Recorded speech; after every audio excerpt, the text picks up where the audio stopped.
Génibet, Paris Hippique en ligne.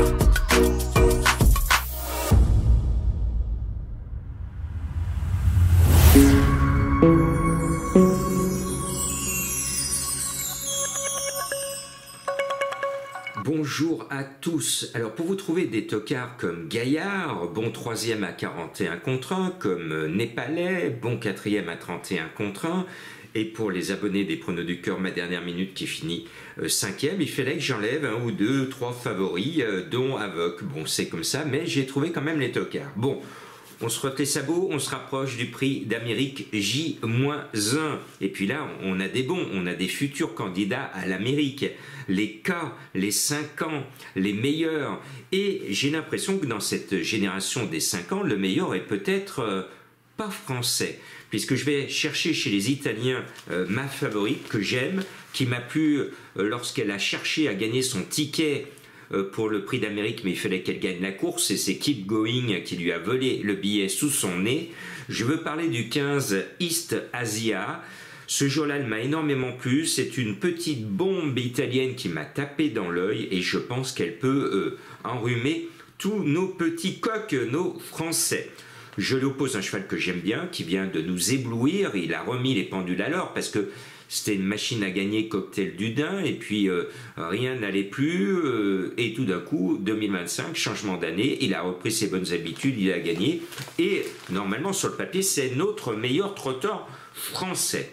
Le 11 Xar avec Mathieu Abrivard va jouer les snipers, ce n'est pas un coup sûr, mais si tout se passe bien, il va finir à la vitesse du vent. Et puis la dernière fois, c'était le cheval de Madame Colombo, c'était aussi mon chouchou, et Cocotte est toujours mon chouchou, donc le 3 est dans ma sélection parce que j'adore ce cheval et elle me donne régulièrement raison. Et puis il m'a surpris 2 fois cet hiver, j'en ai marre d'être surpris, donc cette fois j'espère qu'en le mettant, il va compléter la bonne arrivée. C'est le 1 Immortal Duck. Il sera immortel s'il fait l'arrivée de ce classique, parce qu'on se souviendra pendant longtemps de son nom au palmarès. Les dernières fois, il était ferré. Cette fois, il est déféré devant. Autant dire qu'il va être amélioré dans sa façon de trotter, un peu plus léger. Et s'il fait encore mieux que la dernière fois, il a ici une première chance. Et bizarrement, mes confrères l'annoncent à 20 contre 1.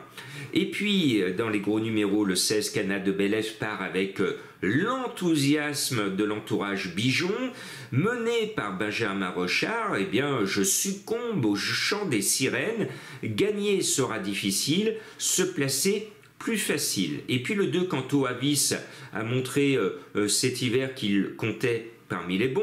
Il a gagné d'ailleurs l'une des courses références préparatoires à ce prix Bold Eagle en souvenir de notre grand champion. Ce 2 doit confirmer ses bonnes dispositions.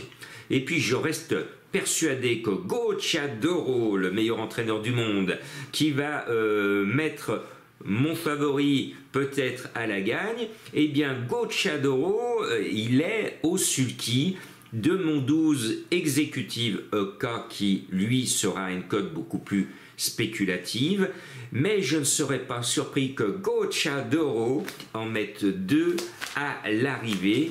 J'y crois et je pense qu'on va vivre de toute façon un grand moment. C'est une belle course. Là aussi, je n'ai pas pu mettre tous les chevaux, ne serait-ce que le cheval de Madame Colombo, le 13 Ninena Boko. Elle a été nous chercher pour une fois Jean-Michel Bazir, qui pour une fois est à cote. Vous le savez, Madame Colombo, elle adore vous mettre des chevaux à cote à l'arrivée. Et puis je voudrais saluer nos partenaires de Génibet, grand meeting et puis grand prix d'Amérique. Et pour ceux qui se lance dans la belle aventure Génibet avec des bonus à gagner, eh bien, il suffit de mettre en code promo ROFA10, cela ne s'invente pas, vous allez avoir 10 € de bonus, c'est quand même bien. Allez, bon prix d'Amérique, et on se retrouve demain avec de belles surprises.